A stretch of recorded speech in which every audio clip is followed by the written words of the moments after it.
Okay. Auzubillahiminash-shaytanir-rajim. Bismillahir-rahmanir-rahim. Lecture number 4, which is about the significant figures. Significant figures का definition ये है the accurately known digits and first doubtful digit in any measured value is known as significant figure. Significant का मतलब ये होता है the digits on which we can believe, on the accuracy of which we can believe, उसको हम significant figures कहते हैं. इसकी मिसाल मैं आपको दे रहा हूँ. ये रूलर है और रूलर से मैं इस लाइन, ये ब्लू लाइन का लेंथ मालूम करने जा रहा हूं. तो देखिए, अगर इस ब्लू लाइन के लेंथ को मैं मालूम करने जा रहा हूं तो मैं लिख लूंगा 1.5 सेंटीमीटर. ये 5 और 5 से थोड़ा सा आगे है तो मैं वैसे एस्टिमेट लगा लेता हूं 4321 सेंटीमीटर. ठीक है, let's suppose this is the possible measured value. ठीक है, मेजर्ड बाय यूजिंग रूलर. तो देखिए, आप इन डिजिट्स में कहां तक इसका बिलीव कर सकते हैं. तो मेरे पास चूंकि इसका लीस्ट काउंट है 0.1 सेंटीमीटर, 0.1 सेंटीमीटर, तो मैं यहां तक इसका बिलीव कर सकता हूं. मैं इन डिजिट्स पे बिलीव नहीं कर सकता क्योंकि ये इसके रेंज से बाहर, इस डिवाइस के रेंज से बाहर है. ठीक है, तो ये आपके पास जो है एक्यूरेटली नोन डिजिट है और ये आपके पास फर्स्ट डाउटफुल डिजिट है. ये आपके पास एक्यूरेटली नोन डिजिट है, ठीक है, ये वाला, और ये आपके पास फर्स्ट डाउटफुल डिजिट है. ये सेकंड डाउटफुल, ये थर्ड डाउटफुल, ये फोर्थ, ये फिफ्थ. ठीक है, मैं इन डिजिट्स पे बिलीव नहीं कर सकता. मैं इन डिजिट पे बिलीव नहीं कर सकता. ये आपके पास फर्स्ट डाउटफुल डिजिट है और ये आपके पास एक्यूरेटली नोन है. ठीक है, तो मैं लिख सकता हूं 1.5 सेंटीमीटर प्लस माइनस 0.1 सेंटीमीटर. ठीक है, तो इन दोनों को हम कहते हैं these are basically a significant figures. So first accurately known digit and first doubtful, ये सेकंड डाउटफुल, ये थर्ड. लेकिन हम फर्स्ट डाउटफुल पे बिलीव कर सकते हैं. क्यों? इस डिवाइस का range first decimal place in centimetre तक है तो मैं यहां तक इस पे बिलीव कर सकता हूं. इससे ज्यादा डिजिट्स पे मैं बिलीव नहीं कर सकता. ठीक है, ये बात याद रखें. तो सिग्निफिकेंट फिगर्स का मतलब आपके पास ये होता है, याद रखिए, all non zero digits are significant. All non zero digits are significant. तमाम नॉन जीरो डिजिट्स आपके पास जो है वो सिग्निफिकेंट होते हैं. तो अगर आपसे कोई पूछे कि real number of significant figures वो आपके पास कितने हैं? 9. ठीक है, जीरो आपके पास जो है, जीरो, ये सिग्निफिकेंट नहीं है. इसमें शक होता है, मैं इसको सिग्निफिकेंट नहीं कह सकता. ठीक है, इसमें शक है. तो the real number of significant figures are 9. The real number of significant figures are 9. अगर मैं लिख लो 3.1234 सेंटीमीटर, इसमें कितने सिग्निफिकेंट फिगर्स है? इसमें 5 सिग्निफिकेंट फिगर्स है. अगर आप लोग देख लें, all non zero digits are significant. ठीक है, अगर मैं इस तरह लिख लो 1.203, ठीक है, तो इसमें ये जीरो भी आपके पास सिग्निफिकेंट होगा. अगर कोई जीरो किसी दो नॉन जीरो डिजिट्स के दरमियान आ जाए तो वो जीरो आपके पास सिग्निफिकेंट फिगर होता है. ठीक है, अगर इस तरह आपके पास आ जाए, ठीक है, कि zero decimal point left side, first non zero digit के लेफ्ट साइड पे जीरो और डेसिमल पॉइंट के लेफ्ट साइड पे जीरो, ये सिग्निफिकेंट नहीं होता है. इसमें आपके पास 3 सिग्निफिकेंट फिगर्स होते हैं. 3.120 जीरो में और मे नॉट बी सिग्निफिकेंट. ठीक है, तो इसके लिए हम रूल्स डिस्कस करेंगे कि कब आपके पास ये सिग्निफिकेंट होंगे जीरोस और कब आपके पास सिग्निफिकेंट नहीं होंगे. ठीक है, तो real number of significant figures वो आपके पास 9 है. 1 2 3 4 5 6 7 8 9. ठीक है, जीरो में और मे नॉट बी सिग्निफिकेंट. हाँ, अगर मैं आपसे पूछूं कि 8.12345 सेंटीमीटर, इसमें कितने सिग्निफिकेंट फिगर्स है? 6. लेकिन अगर मैं आप लोगों से ये पूछ लूं कि इसमें कितने सिग्निफिकेंट फिगर्स है, if this measured value is measured from a ruler, अगर ये रूलर से हमने मेजर किया हो तो फिर इसमें कितने सिग्निफिकेंट फिगर्स होंगे? फिर इसमें आपके पास 2 सिग्निफिकेंट फिगर्स होंगे. अगर मैंने इसको वर्नियर कैलिपर से मेजर किया तो इसमें कितने सिग्निफिकेंट फिगर्स होंगे? 1 2 3. अगर मैंने इसको स्क्रू गेज से मेजर किया है तो फिर 1 2 3 4 सिग्निफिकेंट फिगर्स आपके पास होंगे. अगर आपको लिस्ट काउंट गिवन ना हो या डिवाइस आपको गिवन ना हो या प्रिसीजन ऑफ अ डिवाइस या एक्यूरेसी ऑफ अ डिवाइस आपको गिवन ना हो, तो फिर तो तमाम नॉन जीरो डिजिट सिग्निफिकेंट होंगे, ठीक है। लेकिन अगर आपको यह बताया जाए कि यह पॉसिबल मेजर्ड वैल्यू है मेजर्ड फ्रॉम अ रूलर, तो बावजूद इसके कि ये नॉन जीरो है लेकिन ये सिग्निफिकेंट नहीं होंगे, आपके पास दो सिग्निफिकेंट फिगर्स होंगे, ठीक है। अगर ये वर्नियर कैलिपर से मेजर है तो 1 2 3, अगर स्क्रू गेज से तो 1 2 3 4 सिग्निफिकेंट फिगर्स होंगे, ठीक है। ये बात याद रखें। तो डिपेंड करता है कौन सा डिवाइस से मेजरमेंट आपने की है, उसके मुताबिक से आप नंबर ऑफ सिग्निफिकेंट फिगर्स को लेते हैं, ठीक है। साइंटिफिक नोटेशन में 3.123 multiply by 10 to power 4, scientific notation में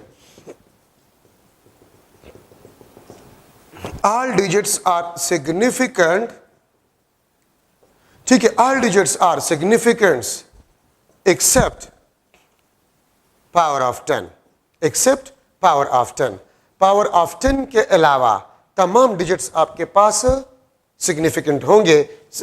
all digits are significant except power of 10 in scientific notation,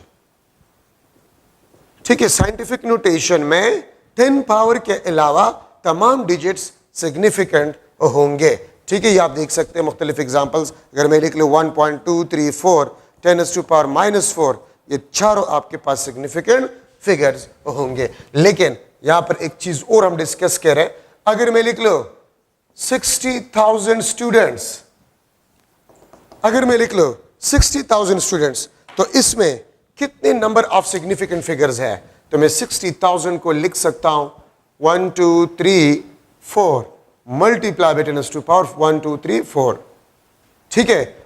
मैं इस तरह भी इसको लिख सकता हूं 6.00 10 टू पावर 4, मैं इसको इस तरह भी लिख सकता हूं 6.00 मल्टीप्लाई बाय 10 टू पावर 4, मैं इसको इस तरह भी लिख सकता हूं 6.0 मल्टीप्लाई बाय 10 टू पावर 4, मैं इसको इस तरह भी लिख सकता हूं 6 multiply by 10 to the power 4।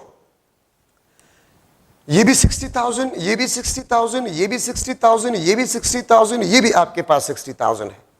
इसमें कितने नंबर ऑफ सिग्निफिकेंट फिगर्स है? इसमें 5 है, इसमें 4 है, इसमें 3 है, इसमें 2 है, इसमें 1 है। लेकिन पांचों आपके पास जो है, पांचों ये 60,000 को ही रिप्रेजेंट कर रहे हैं, ठीक है। अच्छा, अगर आप 60,000 स्टूडेंट्स को इंडिविजुअली मेजर कर रहे हैं, 1 2 3 4 5 इंडिविजुअली काउंटिंग कर रहे हैं, ठीक है। अगर आप इंडिविजुअल काउंटेड 1 बाय 1, अगर आप 1 बाय 1 मेजर कर रहे हैं, तो फिर 60,000 में ये जीरोस और 6 सारे सिग्निफिकेंट फिगर्स होंगे, ठीक है। अगर मैं काउंट करूं counted in a group of 10, 60,000 students है, एक ग्राउंड में बैठे हुए हैं और ग्रुप्स की शक्ल में है, एक एक ग्रुप में 10-10 स्टूडेंट्स है, तो फिर 60,000 में नंबर ऑफ सिग्निफिकेंट फिगर्स आपके पास कितने होंगे? तो अगर आप ग्रुप्स की शक्ल में काउंट कर रहे हैं, एक एक ग्रुप में 10-10 स्टूडेंट्स है, तो 1 group 10 students, second group 20 students, third group 30 students, ठीक है। जो लास्ट ग्रुप होगा वो 6,000 होगा, और 6,000 में 3 जीरो और एक 6, 4 सिग्निफिकेंट फिगर, ठीक है। और यहां इस तरह भी मैं लिख सकता हूं 60,000 डिवाइड बाय 10, तो एक जीरो कैंसिल, 4 सिग्निफिकेंट फिगर्स बन जाएंगे, ठीक है। अगर आप 60,000 स्टूडेंट को काउंट करें, counted in a group of 100, in a group of 100, एक group 100 students, second group 200 students, third group 300 students, fourth group 400 students, ठीक है। तो अब ये देखिए, अगर आप ग्रुप्स की शक्ल में और एक एक ग्रुप में 100 स्टूडेंट्स, एक first group, second group, third, fourth group 400, तो देखिए अगर आप 60,000 को डिवाइड करें 100 पे, 2 जीरोस आपके पास कैंसिल, तो 600, ठीक है, आपके पास 3 सिग्निफिकेंट फिगर्स हो जाएंगे। अगर आप 60,000 को स्टूडेंट्स को काउंट करें in a group of 1000, in a group of 1000, ठीक है, तो 60,000 को 1000 पे डिवाइड करें, 3 जीरो कैंसिल, 2 सिग्निफिकेंट फिगर्स आपके पास रह जाएंगे। क्यों? क्योंकि अगर मैं ग्रुप्स को काउंट कर रहा हूं और एक एक ग्रुप में 1000 स्टूडेंट है, तो first group 1000 students, second group 2000, third group, fourth group 60, एक ग्रुप में 1000 तो 60 मल्टीप्लाई पे 1000, 60,000। ठीक है, तो उसमें दो सिग्निफिकेंट फिगर्स होंगे। और अगर आप काउंट करें, counted in a group of 10,000, कोई आपको ये बता दे कि 60,000 स्टूडेंट्स एक ग्राउंड में बैठे हुए हैं, ठीक है, और वो ग्रुप्स की शक्ल में है, और एक एक ग्रुप में 10,000 स्टूडेंट्स हैं, एक एक ग्रुप में 10,000 स्टूडेंट्स है, तो how many significant figures are there in 60,000 students? ठीक है, तो आपके पास 60,000 में तमाम जीरोस कैंसल, आपके पास सिर्फ एक सिग्निफिकेंट फिगर रह जाएगा।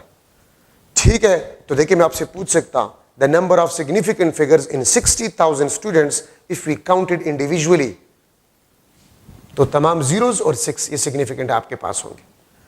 How many number of significant figures in 60,000 students if we counted in a group of 10?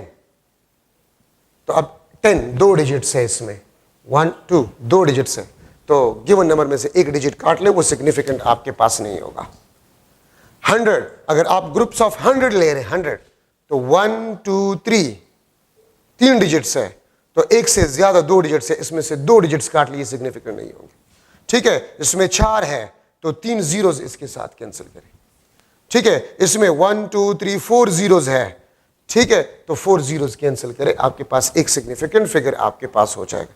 ठीक है, तो अगर फुटबॉल का मैच हो रहा है और ग्राउंड में 60,000 स्टूडेंट्स हैं, और सॉरी स्पेक्टेटर्स है, तमाशाई है, और हम उन तमाशाई को काउंट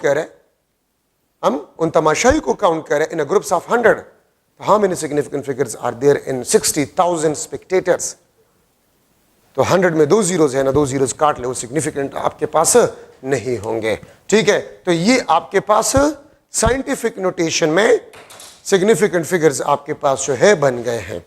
ठीक है, ये बात आप लोग याद रखें। सिग्निफिकेंट फिगर्स हम डिस्कस कर रहे थे, मैंने आपको ये एग्जांपल दिया था कि 60,000 स्टूडेंट्स है और उसको हम काउंट कर रहे हैं।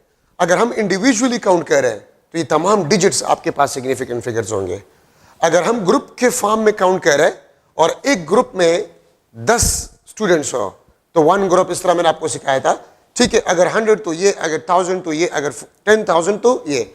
इसमें कितने सिग्निफिकेंट फिगर्स है? 5, इसमें 4, इसमें 3, इसमें 2, इसमें 1।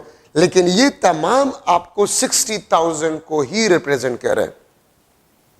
ठीक है, ये भी 60,000 है, ये भी 60,000 है, ये भी 60,000 है, ये भी 60,000 है, ये भी 60,000 है। ठीक है, लेकिन इसमें सिग्निफिकेंट फिगर्स 5, इसमें 4, इसमें 3, इसमें 2, इसमें 1 सिग्निफिकेंट फिगर्स आपके पास है। अब अगर मैं आपसे पूछूं कि इसमें कौन सा ज्यादा एक्यूरेट है, तो this one is more accurate, significant figures इसमें ज्यादा है। ठीक है, अगर हम इंडिविजुअली काउंट कर रहे हैं और एक स्टूडेंट भी कम हो, हमें पता चल जाएगा, हमें पता चल जाएगा। ठीक है, सो ये सबसे ज्यादा एक्यूरेट है, दिस इज मोर एक्यूरेट। और यहां से मैं लिख सकता हूं, कि सिग्निफिकेंट फिगर्स, द एक्यूरेसी आपके पास जो है, accuracy is directly proportional to the number of significant figures. Accuracy is directly proportional to the number of significant figures. इसमें 5 नंबर ऑफ सिग्निफिकेंट फिगर्स है, इसमें 4, इसमें 3, इसमें 2, इसमें 1। ठीक है, but this is more accurate, ये आपके पास सबसे एक्यूरेट है। ठीक है, तो जितने ज्यादा नंबर ऑफ सिग्निफिकेंट फिगर्स होंगे, उतना आपके पास एक्यूरेसी क्या होगा? ज्यादा होगा। क्यों? आसान सी बात है, अगर हम स्टूडेंट्स को इंडिविजुअली काउंट कर रहे हैं और एक स्टूडेंट भी कम हो, हमें पता चल जाएगा।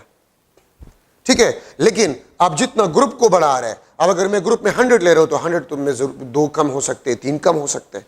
ठीक है, जितना ग्रुप बढ़ता है एक्यूरेसी कम होता जाते, because number of significant figures कम होते जाते हैं। ठीक है, तो accuracy is directly proportional to the number of significant figures. अब इसमें 5, इसमें 4, इसमें 3, इसमें 2, इसमें 1, this is more accurate, this is less accurate.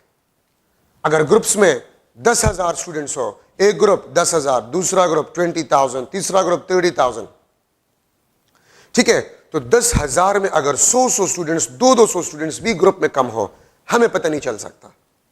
ठीक है, तो इसका मतलब ये है दिस इज मोर एक्यूरेट, ये आपके पास ज्यादा एक्यूरेट होगा। ठीक है, और वो आपके पास इंपॉर्टेंट कंसेप्ट है, accuracy is directly proportional to the number of significant figures.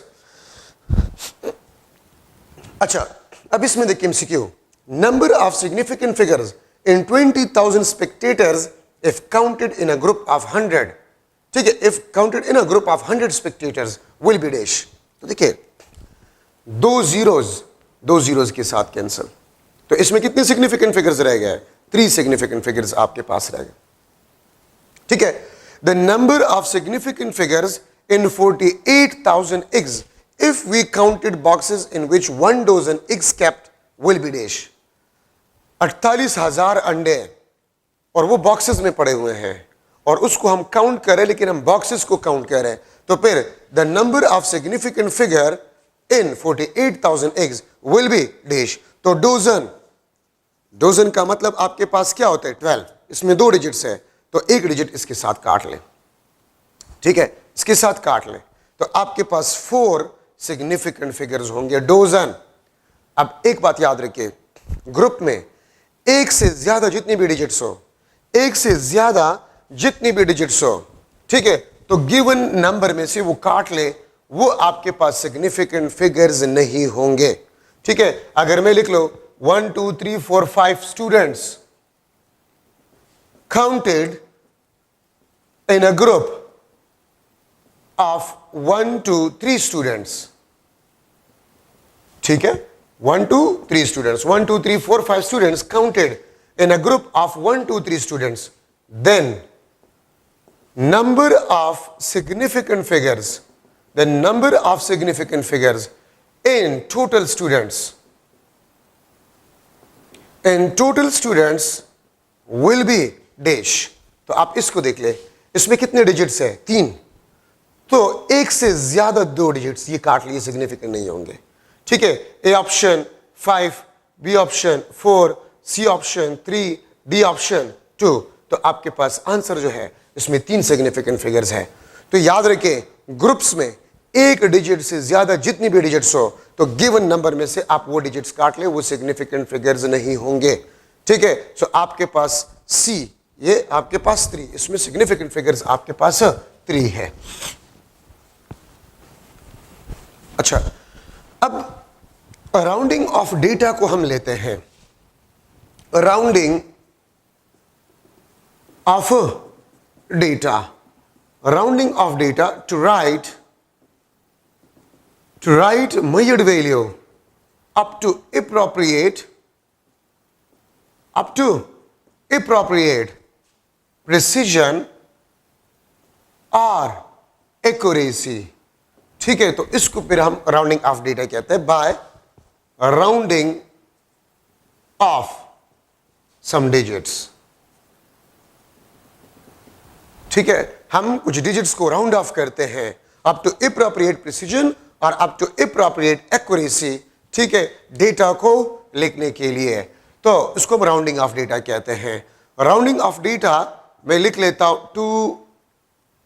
274, ठीक है, 25, बल्कि मैं लिख लेता हूं 275। ठीक है, मैं लिख लेता हूं 285, मैं लिख लेता हूं 287। अगर आपसे कोई ये कह दे कि इसको राउंड ऑफ करे, इसको राउंड ऑफ करे up to 2 significant figures, up to 2 significant figures, और ठीक है, बल्कि 2 सिग्निफिकेंट फिगर्स ही बस मैं लिख लेता हूं, 2 सिग्निफिकेंट फिगर्स तक आप इसको राउंड ऑफ करें, यहां तक आप इसको राउंड ऑफ करें। ठीक है, यहां तक आप इसको राउंड ऑफ करें, यहां तक आप इसको राउंड ऑफ करें, यहां तक आप इसको राउंड ऑफ करें, इसको हम राउंडिंग ऑफ डिजिट कहते हैं, इसको हम राउंडिंग ऑफ डिजिट कहते हैं, इसको हम राउंडिंग ऑफ डिजिट। अगर हम 2 सिग्निफिकेंट फिगर्स तक, ठीक है, या मैं अगर इसमें डेसिमल पॉइंट भी लगा लो, डेसिमल पॉइंट भी लगा लो इसमें, तो round off up to 2 significant figures और 1 डेसिमल प्लेस, एक ही बात है। ठीक है, आप इन मेजर्ड वैल्यूज को राउंड ऑफ करें अप टू 1 डेसिमल प्लेस या up to 2 significant figures, up to 2 significant figures. तो देखिए एक बात याद रखिए, if rounding off digit is less than 5, अगर राउंडिंग ऑफ डिजिट 5 से कम हो तो खत्म करें, ठीक है, और आप लास्ट डिजिट तक नंबर को उसी तरह ही लिख लें, ठीक है। अगर राउंडिंग ऑफ डिजिट आपके पास 5 हो, ये देखिए 5, ये देखिए 5, राउंडिंग ऑफ डिजिट अगर आपके पास 5 हो, ठीक है, एंड लास्ट रिटेन डिजिट वो आपके पास ऑड हो, ये लास्ट रिटेन डिजिट, ये लास्ट रिटेन डिजिट, ये लास्ट रिटेन डिजिट, ये लास्ट रिटेन जिसको आप रखेंगे, ठीक है, तो फिर लास्ट रिटेन डिजिट के साथ आप 1 को क्या करें, ऐड करें, ठीक है। If last retained digit is even, अगर लास्ट रिटेन डिजिट आपके पास इवन हो तो फिर याद रखिए लास्ट रिटेन डिजिट के साथ आप 0 को ऐड करेंगे, मींस नो चेंज। आप ये देखिए, ये आपके पास राउंडिंग ऑफ डिजिट है 5 है, और ये लास्ट रिटेन डिजिट है, ये ऑड है, तो आपके पास आंसर हो जाएगा, ठीक है, ऑड है तो इसके साथ 1 ऐड करें तो 7 + 1 8, 2.8 आपके पास आंसर होगा। अब ये इवन है और राउंडिंग ऑफ डिजिट 5 है, तो इवन को आप इवन ही छोड़ लें, ठीक है। अगर आपके पास rounding off digit greater than 5 हो, अब 5 से ज्यादा है, तो लास्ट रिटेन डिजिट के साथ आप 1 को ऐड करें, ये आपके पास आंसर होगा। अगर राउंडिंग ऑफ डिजिट 5 से कम हो, ठीक है, तो उसको खत्म करें और लास्ट रिटेन डिजिट के साथ लास्ट रिटेन डिजिट को उसी तरह ही लिख लें। अगर राउंडिंग ऑफ डिजिट 5 हो तो फिर 2 रूल्स है, अगर लास्ट रिटेन डिजिट ऑड हो तो ऑड के साथ 1 ऐड करें, अगर इवन हो तो 0 ऐड करें, मींस चेंज ना करें, और अगर राउंडिंग ऑफ डिजिट 5 से ज्यादा हो तो फिर ऑड और इवन वाला कहानी नहीं होता, ठीक है। आप ऑड हो या इवन हो, बस 1 उसके साथ ऐड करें और आप नंबर को लिख लें। तो लास्ट रिटेन डिजिट के साथ आपने 1 को ऐड करना होगा, ठीक है। ये आपके पास राउंडिंग ऑफ डिजिट के रूल्स है। अब एक बात याद रखिए, जो रूल हमने 5 के लिए पढ़ लिया, अगर आप 2 नंबर्स को राउंड ऑफ करें, फॉर एग्जांपल मैं यहां पर लिख लेता हूं 42, मैं अब 2 नंबर्स को राउंड ऑफ करूंगा, 42, 50, ये आपके पास 50, ये लेट्स सपोज 71। अब अगर मैं 2 नंबर्स को राउंड ऑफ कर रहा हूं, तो 2 नंबर्स को अगर आप राउंड ऑफ करें तो 5 का रूल फिर आप 50 के लिए इस्तेमाल करेंगे।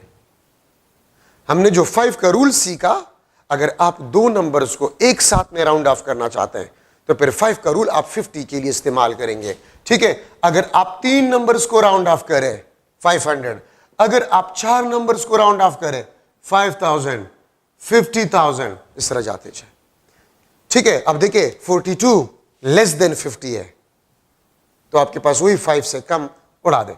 50 वही ऑड इवन वाला किस्सा है, वही ऑड और इवन वाला किस्सा है। अगर ये मैं 50 लिख लो, ठीक है, तो यही वाला किस्सा है आपके पास। अगर 50 से ज्यादा हो तो फिर आपके पास 1 ऐड करे लास्ट रिटेन डिजिट के साथ, आपके पास आंसर आ जाएगा। अगर मैं लिख लो लेट्स सपोज 5.12345, यहां तक राउंड ऑफ करें सेकंड डेसिमल प्लेस तक, तो मैंने इन तीनों को एक साथ में खत्म करना होगा। तो 3 नंबर्स में हम 500 का रूल इस्तेमाल करते हैं, 5, 50, 500, 5000, 50,000, तो ये 500 से कम है, खत्म करें, आपके पास 5.12 आंसर होगा, ठीक है। अगर आपके पास इस किस्म का नंबर आ जाए 1 2 3 4 5, ठीक है, और यहां तक आपने इसको राउंड ऑफ करना है, ठीक है, तो आप 3 4 5 वही 500 से कम है, तो आप इसको first of all scientific notation में कन्वर्ट करें, 1 2 3 4, ठीक है, 1 2 3 4, 10 टू पावर 4 आपके पास बन जाएगा। तो 345 राउंड ऑफ करना है, 1.2 मल्टीप्लाई बाय 10 टू पावर 4, ये आपके पास आंसर होगा। मैं इस तरह भी इसको लिख सकता हूं 1.200, इस तरह भी मैं इसको लिख सकता हूं, ठीक है, या इसको मैं जो है ये इसमें जीरोस फिर आपके पास सिग्निफिकेंट नहीं होंगे, ठीक है। तो अगर आप एक से ज्यादा डिजिट्स को राउंड ऑफ कर रहे हैं, ठीक है, तो 5 का रूल 50 के लिए, ठीक है, और 500 फिर 5000 फिर 50,000 इस तरह जाते जाए, ठीक है, तो इसके लिए फिर आप रूल को इस्तेमाल करेंगे। अब अगर मैं लिख लूं कि round off 1 3 5 6 7 2, round off 1 3 5 6 7 2 up to 1 significant figure, up to 1 significant figure. अगर मैं ये एक एग्जांपल आपको दूं, ठीक है, तो 1 सिग्निफिकेंट फिगर तक आप इसको अगर राउंड आउट करें तो 1.35672 मल्टीप्लाई बाय 10 सुपर 1 2 3 4 5, ये 5, ठीक है। आपने 1 सिग्निफिकेंट फिगर तक छोड़ना है तो आपने इन डिजिट्स को खत्म करना होगा। तो आप स्टार्टिंग नंबर को देखिए, स्टार्टिंग नंबर को 3 5 से कम है तो ये सारे डिजिट्स बस आप कहते 5 से कम, तो 1.1 2 3 4 5 मल्टीप्लाई बाय 10 टू पावर 5, इसमें ये जीरोस आपके पास सिग्निफिकेंट नहीं होंगे, ठीक है। तो मैं इस तरह भी इसको लिख सकता हूं, ये सिग्निफिकेंट नहीं है, इसमें एक सिग्निफिकेंट फिगर आपके पास रहेगी। मैं इसको इस तरह भी लिख सकता हूं 1 मल्टीप्लाई बाय 10 टू पावर 5, मैं इस तरह भी इसको लिख सकता हूं, ठीक है। मैं इसको इस तरह भी लिख सकता हूं, ठीक है, 1 2 3 4 5 1 2 3 4 5, मैं इस तरह भी इसको लिख सकता हूं। इसमें ये जीरोस आपके पास फिर सिग्निफिकेंट नहीं होंगे। इस तरह मैं लिख सकता हूं, इस तरह मैं लिख सकता हूं, इस तरह मैं लिख सकता हूं। एक नंबर है, इसको राउंड ऑफ करें अप टू 1 सिग्निफिकेंट फिगर, ठीक है, तो आप इसको उड़ा देंगे 3 5 6 7 2, 3 स्टार्टिंग नंबर को देखिए 5 से लेस है तो सबको आप 5 से लेस कंसिडर करें और आप इसको इस तरह लिख लें, तो ये आंसर या ये आपके पास आंसर होगा। तो मैं अगर आप लोगों से पूछ लो MCQ, the number of significant figures in 1000 apples will be dash. अगर मैं आपसे पूछूं, ठीक है, apples will be dash, A option 1, B option आपके पास जो है 4, सी ऑप्शन 2, डी ऑप्शन आपके पास इनफाइनाइट, ठीक है। अब देखिए the number of significant figures in 1000 apples will be dash, इसमें ये जीरो सिग्निफिकेंट नहीं होंगे। अगर आपको कोई कंडीशन गिवन नहीं है तो आपके पास एक सिग्निफिकेंट फिगर होगा, ठीक है। और अगर मैं इसके साथ लिख लो the number of significant figures in 1000 apples will be dash if counted individually, if counted individually, अगर हम इंडिविजुअली काउंट कर रहे हैं 1 एप्पल 2 3 4, ठीक है, तो फिर आपके पास कितने आंसर, फिर आपके पास आंसर होगा 1 2 3 4, फिर 4 आपके पास सिग्निफिकेंट फिगर इसमें होंगे, क्योंकि अगर आप इंडिविजुअली काउंट करें तो all digits will be significant. अगर आपको कोई कंडीशन गिवन ना हो तो फिर जीरोस को आपने सिग्निफिकेंट नहीं लेना होगा, ठीक है, जीरो को आपने सिग्निफिकेंट नहीं लेना होगा, ठीक है। ये सेकंड आपके पास question. Third, if counted in group of 10 apples, ठीक है, तो फिर आपके पास आंसर जो है फिर 3 आपके पास आंसर होगा। तो याद रखिए अगर कोई डिजिट आपको गिवन हो विद जीरोस तो फिर वो जीरो आपके पास सिग्निफिकेंट नहीं होंगे अगर कंडीशन गिवन ना हो। 60,000 स्टूडेंट्स है, how many number of significant figures are there in 60,000 students, जो कि मैं एग्जांपल में कर चुका हूं। 60,000 स्टूडेंट्स स्टार्ट में, कितने सिग्निफिकेंट फिगर है 60,000 स्टूडेंट्स में, तो एक। कितने सिग्निफिकेंट फिगर है 60,000 स्टूडेंट्स में इफ काउंटेड इंडिविजुअली, सब सिग्निफिकेंट फिगर है 5, ठीक है। अगर मैं how many number of significant figures in 60,000 students if we counted in a group of 10, तो फिर 4, ठीक है, इस तरह जाते जाए। तो क्वेश्चन पे डिपेंड करता है। और एक बात ये याद रखिए कि एग्जैक्ट नंबर आपके पास जो होता है, exact number has a infinite significant figures. अगर आपसे ये पूछ लिया जाए how many number of significant figures in exact number 20, in exact number 2, in exact number 5, तो infinite number of significant figures. आप पाई में देखिए, पाई इज इक्वल टू 3.1415 और इस किस्म का एक निशान होता है कैलकुलेटर में। तो पाई में आपके पास क्या होता है, infinite number of significant figure. तो जब तक आपको ये ना बता, देखिए मैं अगर आपसे पूछूं the number of significant figure in 1000, अगर आपसे पूछूं 1000 में कितने सिग्निफिकेंट फिगर्स है, 1000 में कितने सिग्निफिकेंट फिगर है, तो एक, ये जीरो नहीं होंगे। अगर मैं आपसे पूछूं कि how many number of significant figures in 1000, in 1000 exact number, तो इनफाइनाइट। अगर 1000 के साथ लिख लिया जाए एग्जैक्ट नंबर या प्योर नंबर तो फिर इनफाइनाइट। लेकिन अगर प्योर नंबर या एग्जैक्ट नंबर की बात ना हो तो फिर आम रूल्स के मुताबिक से आप देखेंगे कि कितने सिग्निफिकेंट फिगर्स आपके पास होंगे। ठीक है, लेकिन अगर मैं आपसे पूछूं the number of significant figures in exact number, तो आपके पास इनफाइनाइट। ठीक है, इनफाइनाइट आपके पास सिग्निफिकेंट नंबर एग्जैक्ट नंबर में आपके पास होंगे। The number of significant figure in 1000, तो 1 आपके पास सिग्निफिकेंट फिगर होगा।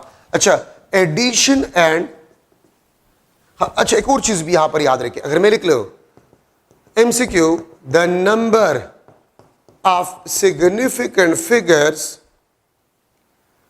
the number of significant figures in 100.0, बल्कि मैंने 100 पॉइंट लिख लिया, will be dash। अगर आपने पॉइंट 0 भी लिखे तब भी ठीक है, नहीं लिखे तब भी ठीक है। Option 1, B option 4, C option 3, D option आपके पास जो है इनफाइनाइट। तो अगर डेसिमल पॉइंट लिखा गया है तो डेसिमल पॉइंट अगर लिखा है तो इसका मतलब ये है कि ये सिग्निफिकेंट है। अगर मैं लिख लो 100 में कितने सिग्निफिकेंट फिगर है, 1, ये 0 नहीं है। अगर मैंने लिख लिया 100 डेसिमल पॉइंट तो फिर ये तीनों सिग्निफिकेंट फिगर अगर आपने डेसिमल पॉइंट लगा लिया। ठीक है, तो ये बात भी याद रखिए।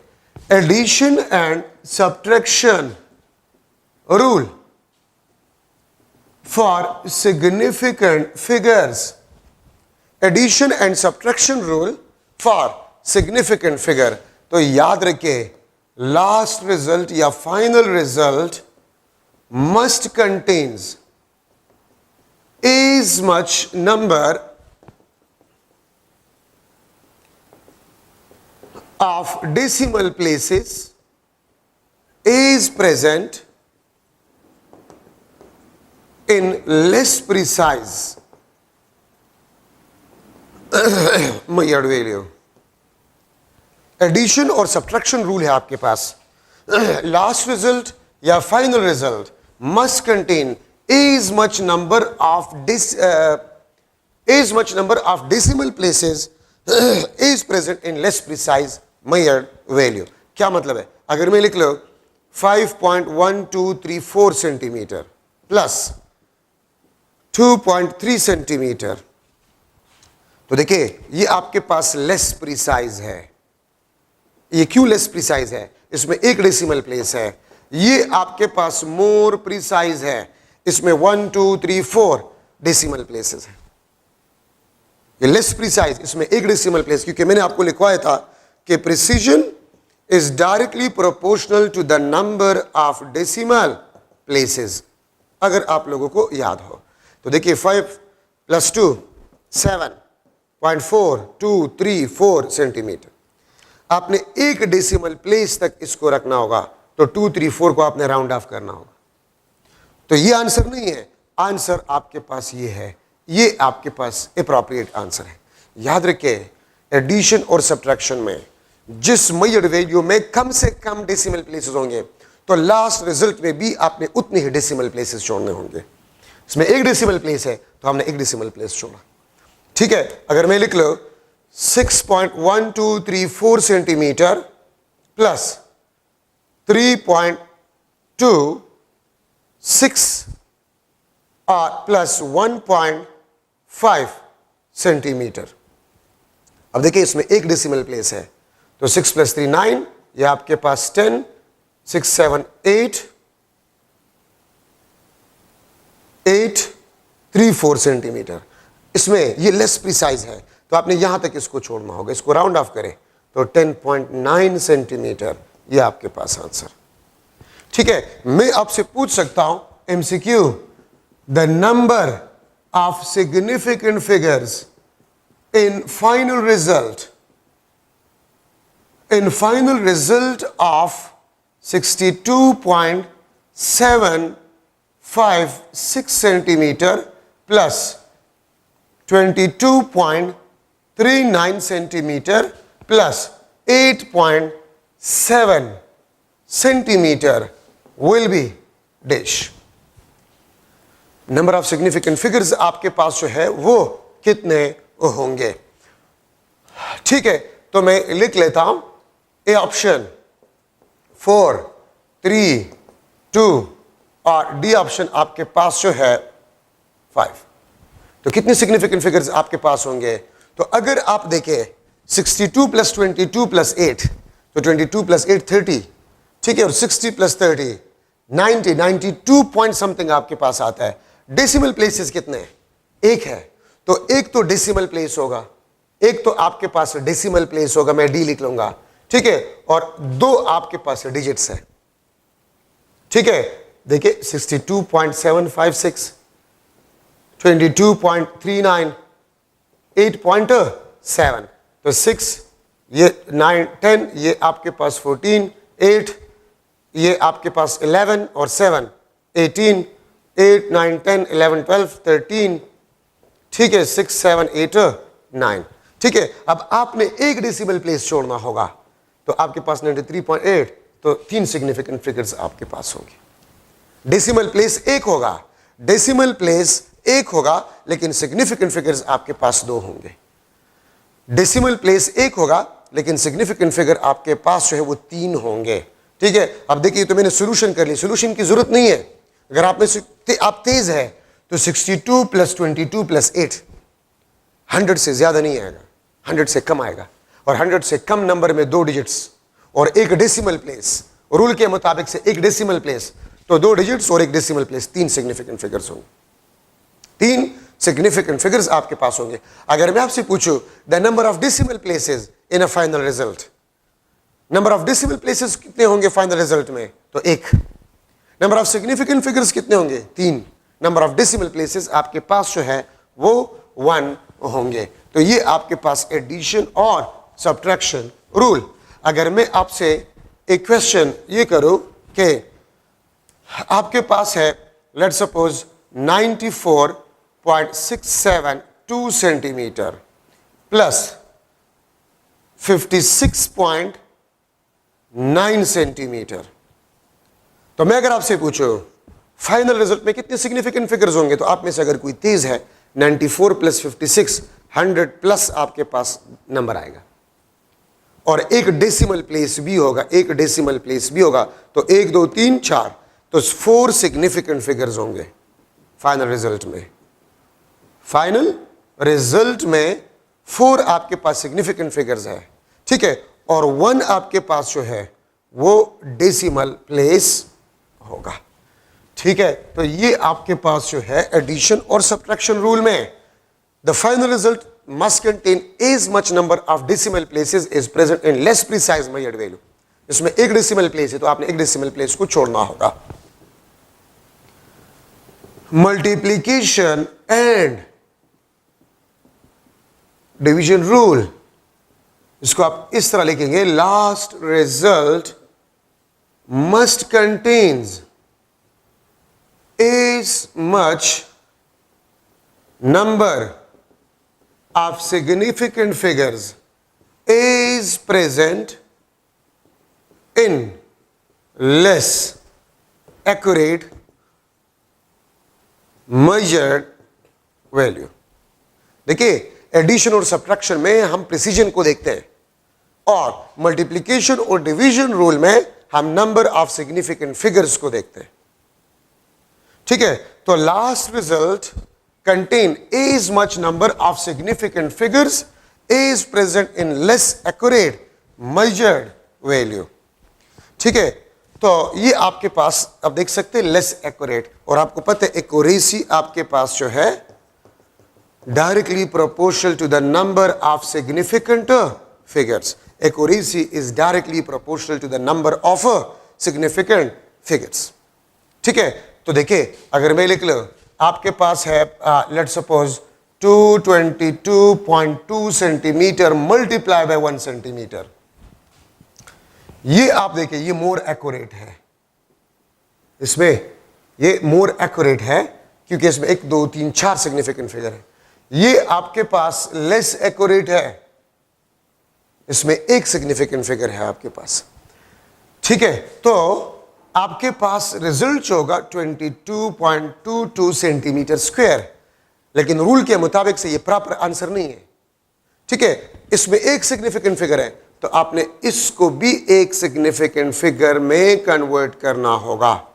2.222 मल्टीप्लाई बाय 10⁻² सेंटीमीटर स्क्वायर। ठीक है, और इसको आपने यहां तक राउंड ऑफ करने, एक सिग्निफिकेंट फिगर आपने छोड़ना होगा।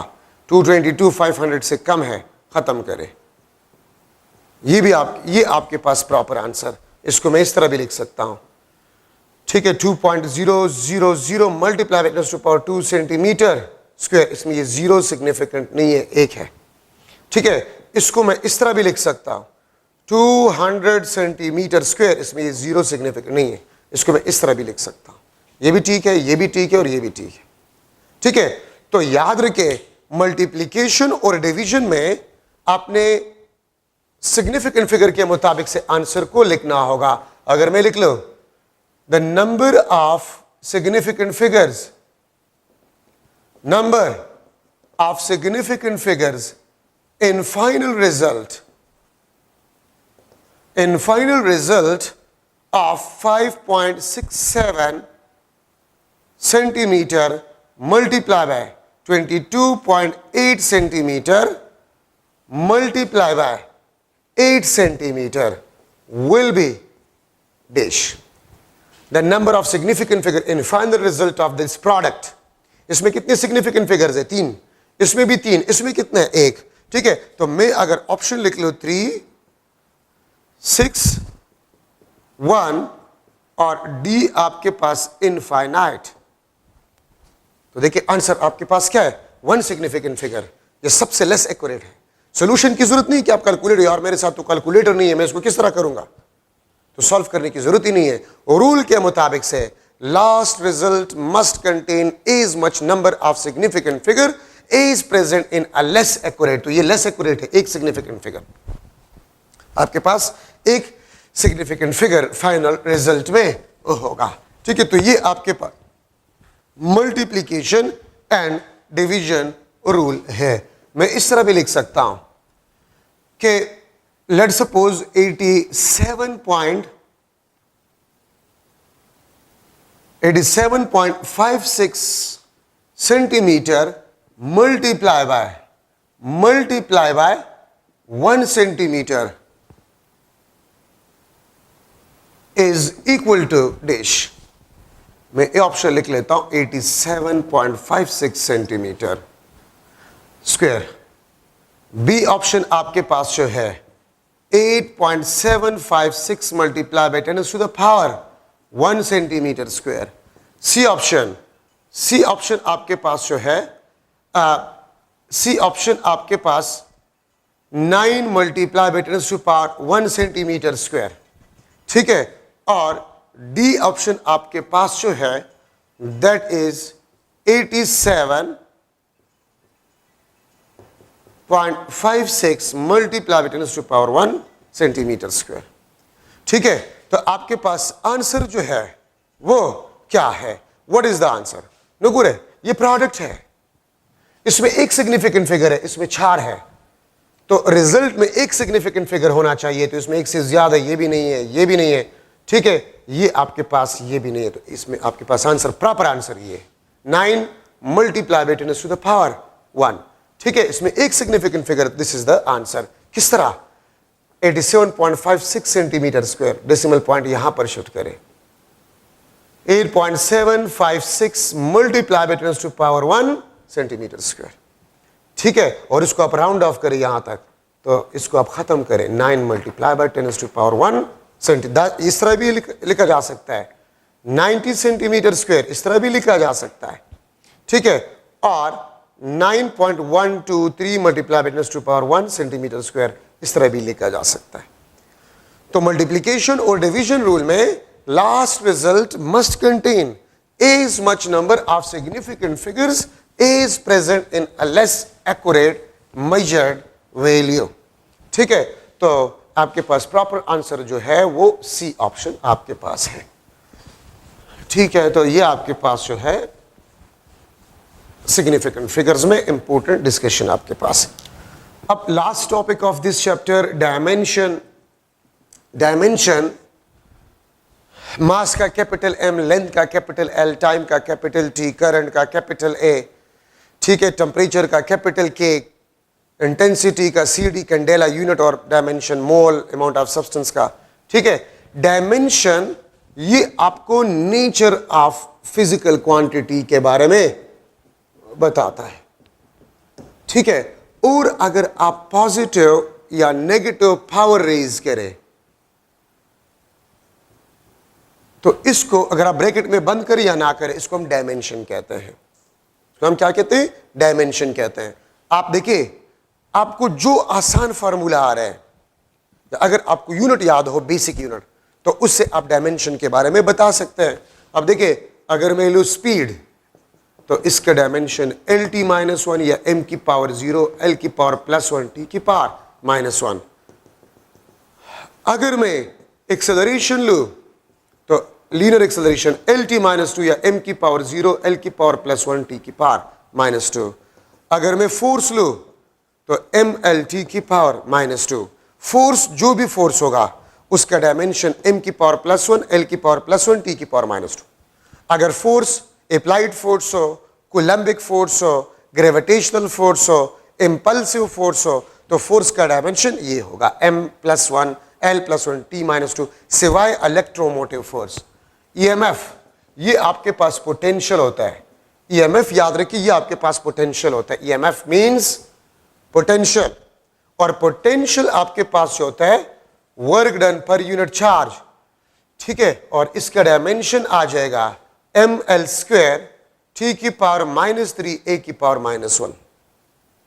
This is the dimension of electromotive force which is a potential basically, ठीक है।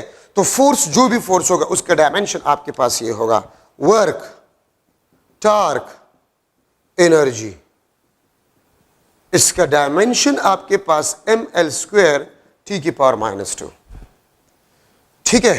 तो एनर्जी, जो भी एनर्जी होगा, जिस इक्वेशन से भी आप एनर्जी का डायमेंशन मालूम करें, ठीक है, टॉर्क का, वर्क का, तो उसका डायमेंशन आपके पास ये होगा एम की पावर प्लस 1, एल की पावर प्लस 2 और टी की power minus 2, M L square T की पावर माइनस 2। वर्क, टॉर्क और एनर्जी का कभी कभी इस किस्म के क्वेश्चन आता है, which pair of physical quantity has same dimension. तो फिर आपने देखना होगा कि किस किस पेयर के डायमेंशन सेम है, ठीक है। कभी कभी इस किस्म के क्वेश्चन आते हैं, ठीक है, इस किस्म के क्वेश्चन आते हैं, the ratio of dimension of coulombic force to the impulsive force will be dash. The ratio of dimension of Coulombic force to the impulsive force will be dash. A option, AT/1, B option 1/1, C option A/T, D option आपके पास जो है AL/T। तो देखिए, force, Coulombic force हो या impulsive force हो, F divide by F, dimension cancel, 1/1 आपके पास आंसर आ जाए। कभी कभी इस किस्म के क्वेश्चंस आते हैं, विच pair of physical quantities has same dimension. तो फिर आपने पेयर्स में ढूंढना होगा कि किस किस, अगर मैं पेयर बनाऊं वर्क, टार्क, ठीक है, एनर्जी, और दूसरा पेयर में रख लूं इलेक्ट्रोमोटिव फोर्स, ठीक है, तीसरा ऑप्शन में रख लूं फोर्स, ठीक है, और एनर्जी, इस तरह। तो आपने फिर पेयर को ढूंढना होगा कि किस पेयर का डायमेंशन आपके पास है वो सेम है, ठीक है। तो वो तो आपने डायमेंशन याद करने होंगे, इसमें कोई वो टेक्निक नहीं है कि मैं आपको बता दूं, ठीक है। सो डायमेंशन आपको नेचर के बारे में बताते हैं। अगर मैं लिख लूं कि 1 kilometre is equal to 1 micrometre, तो मैं इसको लिख सकता हूं कि ये आपके पास डायमेंशनली सेम है या इक्वल है या होमोजीनियस है, या होमोजीनियस है। क्यों? ये भी लेंथ है, ये भी लेंथ है, ठीक है। But numerically they are not equal. Numerically आपके पास ये इक्वल नहीं है, लेकिन डायमेंशनली आपके पास जो है ये इक्वल है, डायमेंशनली आपके पास ये इक्वल है। तो डायमेंशन में हम ये नहीं देखते हैं, अगर मैं एक एटम का रेडियस मालूम कर रहा हूं, ठीक है, मैं अगर अर्थ का डायमीटर मालूम कर रहा हूं, मैं सन और अर्थ के दरमियान डिस्टेंस मालूम कर रहा हूं, तो है डिस्टेंस। हम मैग्नीट्यूड को नहीं देखते, हम सिर्फ नेचर को देखते हैं डायमेंशन में, हम मैग्नीट्यूड को नहीं देखते। तो याद रखिए ये डायमेंशनली सेम है, इक्वल है या होमोजीनियस है, लेकिन न्यूमेरिकली आपके पास ये इक्वल नहीं है, ठीक है। तो हम dimensionally length, radius of atom भी लेंथ है, ठीक है, यहां से कराची तक डिस्टेंस भी लेंथ है, अर्थ और सन के दरमियान डिस्टेंस ये भी लेंथ है। तो नेचर अगर लेंथ है तो लेंथ का मैग्नीट्यूड जो भी है they are dimensionally homogeneous are same, ठीक है। अब यहां पर मैं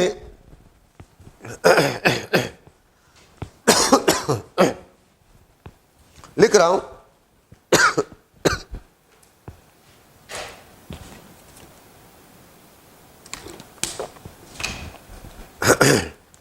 अच्छा, अब यहां पर एक चीज है homogeneity principle. Homogeneity principle, homogeneity principle आपको यह बताता है कि वी कैन एड और subtract same physical quantities. We can add और सब्ट्रैक्ट सेम फिजिकल क्वांटिटीज। हम डिफरेंट फिजिकल क्वांटिटीज को एड या सब्ट्रैक्ट नहीं कर सकते। मास को आप मास के साथ एड कर सकते हैं। आप देखें ना, अगर मैं लिख लो कि 5 सेकेंड प्लस 12 किलोग्राम, ये हमेशा आपके पास 5 सेकेंड प्लस 12 किलोग्राम ही होगा, हम इसको एड नहीं कर सकते। ये हमेशा आपके पास 5 सेकेंड प्लस 12 किलोग्राम ही होगा, ठीक है। तो वी कैन एड और सब्ट्रैक्ट सेम फिजिकल क्वांटिटीज। और physical equation will be dimensionally homogeneous if has same dimension of both hand side। अगर दोनों साइड का डायमेंशन आपके पास सेम हो, ठीक है, तो फिर उस फिजिकल इक्वेशन को हम डायमेंशनली होमोजीनियस कहेंगे। आप ये देखिए, E is equal to MC square, ठीक है। अगर आप इस साइड का भी ले, ये भी आपको ml स्क्वायर t की पावर -2, ये भी आपको ml स्क्वायर t की पावर -2, तो it mean this is correct, dimensionally correct है, ठीक है। अगर मैं लिख लो E is equal to MC, तो ये साइड आपको ml स्क्वायर t की पावर -2 देगा और ये आपको mlt -1 देगा। सो ये आपके पास डायमेंशनली होमोजीनियस या करेक्ट नहीं है, ठीक है। अगर मैं लिख लो, आप इसको चेक करें, S is equal to half A square T square, क्या ये डायमेंशनली होमोजीनियस है? तो इस साइड का डायमेंशन L है और इस साइड का डायमेंशन L स्क्वायर T की पावर -2, ठीक है। तो आपके पास ये डायमेंशनली होमोजीनियस नहीं है, ठीक है। तो कोई भी फिजिकल इक्वेशन डायमेंशनली होमोजीनियस होगा अगर उस इक्वेशन के दोनों साइड के डायमेंशन सेम हो, ठीक है। या मैं आपको ये भी कह सकता हूं कि कोई भी इक्वेशन डायमेंशनली होमोजीनियस होगा अगर दोनों साइड्स के डायमेंशन आपके पास क्या हो, सेम हो, ठीक है। अगर मैं एक MCQ बना लूं कि लेट्स सपोज आपके पास है force is equal to AT plus B divide by C plus S, ठीक है। Homogeneous equation, this is homogeneous equation of force where T is time, S is distance and A, B, C are unknown parameters, are unknown parameters, then dimension of S is equal to dash। S का dimension आपके पास क्या होगा, ठीक है, dimension of S is equal to dash. अब अगर आप इस इक्वेशन को देखें तो आप में से मैक्सिमम स्टूडेंट्स इसको छोड़ जाएंगे कि यार ये तो आउट ऑफ कोर्स आया है। आउट ऑफ कोर्स नहीं है, आपने होमोजेनिटी प्रिंसिपल में पढ़ा है कि वी कैन एड और सब्ट्रैक्ट सेम फिजिकल क्वांटिटीज। हम डिफरेंट फिजिकल क्वांटिटीज को एड या सब्ट्रैक्ट नहीं कर सकते। तो आप सीधी के देखें, सी एस के साथ, वेयर एस इज डिस्टेंस, इसके साथ एड हो रहा है और आपको बताया गया है कि इक्वेशन होमोजीनियस है।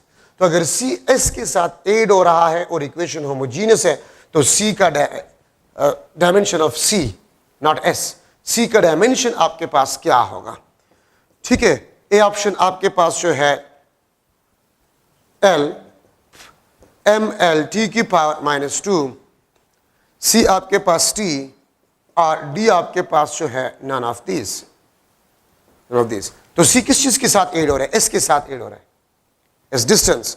ठीक है, डिस्टेंस का डायमेंशन क्या है? एल। तो आपको इक्वेशन को देखकर आप कहेंगे कि आउट ऑफ कोर्स, लेकिन ये आउट ऑफ कोर्स नहीं है।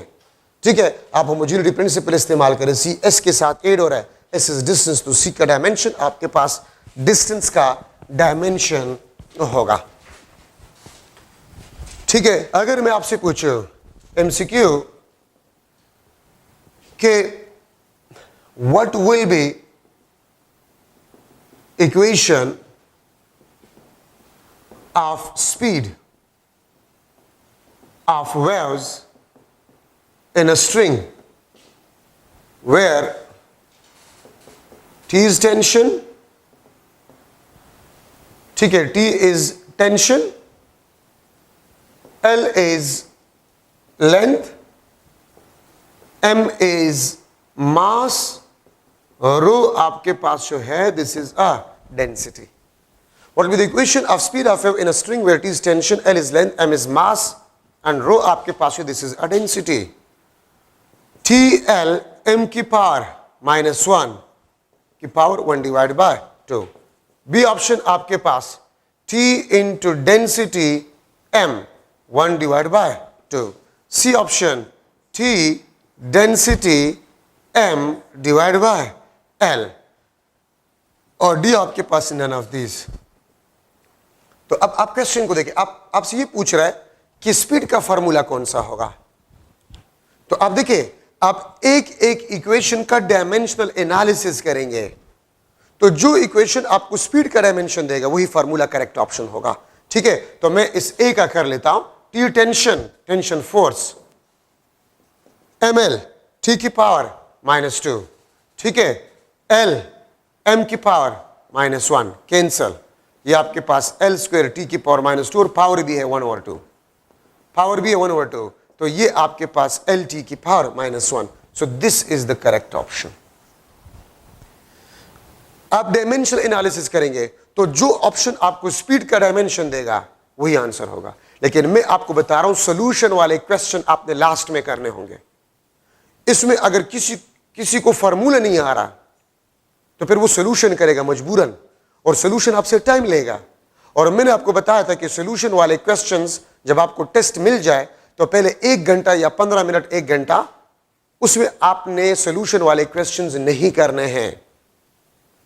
अब देखिए, अगर कोई तेज है तो स्पीड ऑफ स्ट्रिंग वेव अगर आपको याद हो तो हमने पढ़ा है ना, ठीक है, चैप्टर नंबर 8 में TLM। तो अगर किसी के जहन में इक्वेशन आया तो डायरेक्टली वो लिख ले कि ए ऑप्शन है। अगर कोई तेज है, ये इक्वेशन आपने 8 चैप्टर में पढ़ा है, the speed of a string waves. तो आप में से अगर कोई तेज है और उसको फॉर्मूले याद है तो वो सोल्यूशन नहीं करेगा, वो डायरेक्टली इसको देख लेगा, हाँ यार ये आंसर आ रहा है डायमेंशन, तो फिर सोल्यूशन की जरूरत नहीं। अगर फार्मूला आपके जहन में आ गया तो करे, नहीं आया तो इस किस्म के सोल्यूशन वाले क्वेश्चन आपने टेस्ट के लास्ट में छोड़ने होंगे। याद रखिए, बहुत कम ऐसे एमसीक्यूज होते हैं जिसमें सोल्यूशन होता है, तो सोल्यूशन वाले एमसीक्यूज टेस्ट में आपने लास्ट में छोड़ने हैं। अच्छा, ये बात याद रखिए।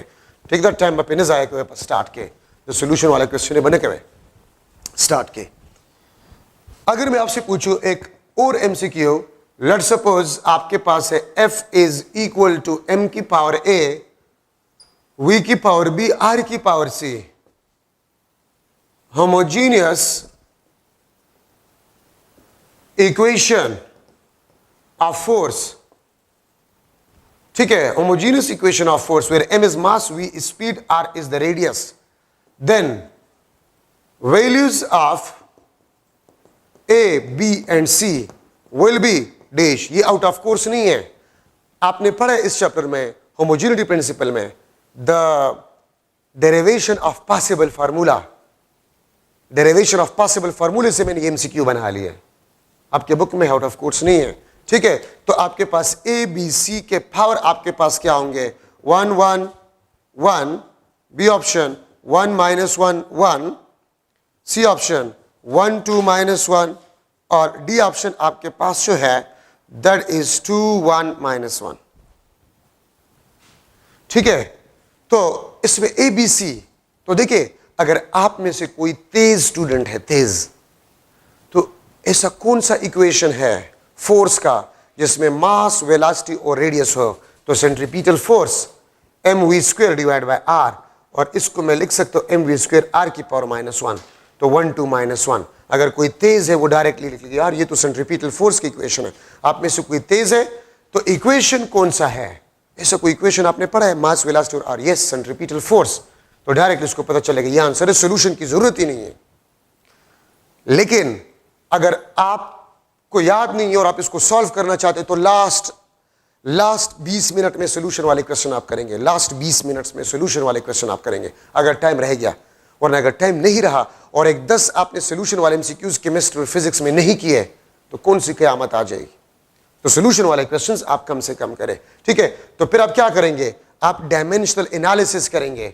अगर आपको फार्मूला याद नहीं है तो फिर आप डायमेंशनल एनालिसिस, ये फोर्स है, फोर्स का डायमेंशन होता है mlt - 2, मास m की power a, velocity dimension lt - 1 की power b, r length, c mlt की पावर -2, m की पावर a, l की पावर b, t की पावर -b, l की पावर c, ठीक है।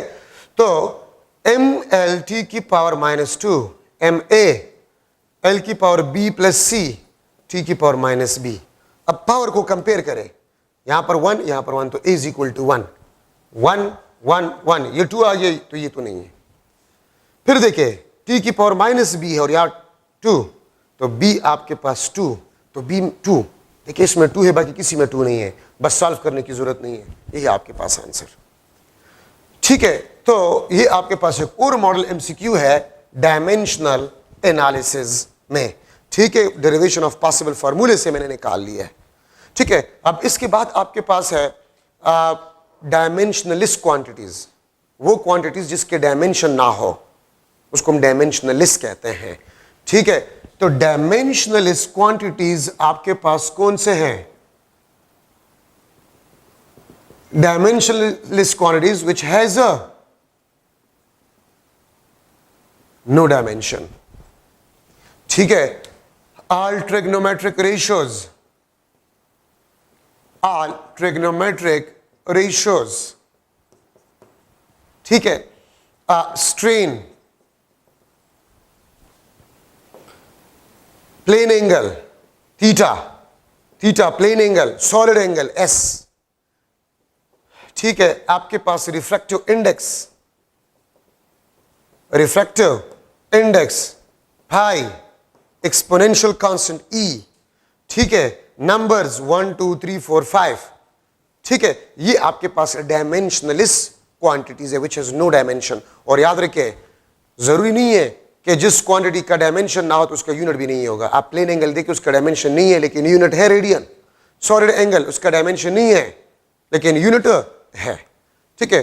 So these are the important points in chapter number 1, ठीक है। आपका चैप्टर नंबर 1 खत्म हो गया है, इंशाल्लाह हम वेक्टर चैप्टर शुरू करेंगे नेक्स्ट लेक्चर में, ठीक है। तो चैप्टर नंबर 2 को थोड़ा सा पढ़ ले वेक्टर्स को, उसको हम इंशाल्लाह स्टार्ट करेंगे। Thank you so much.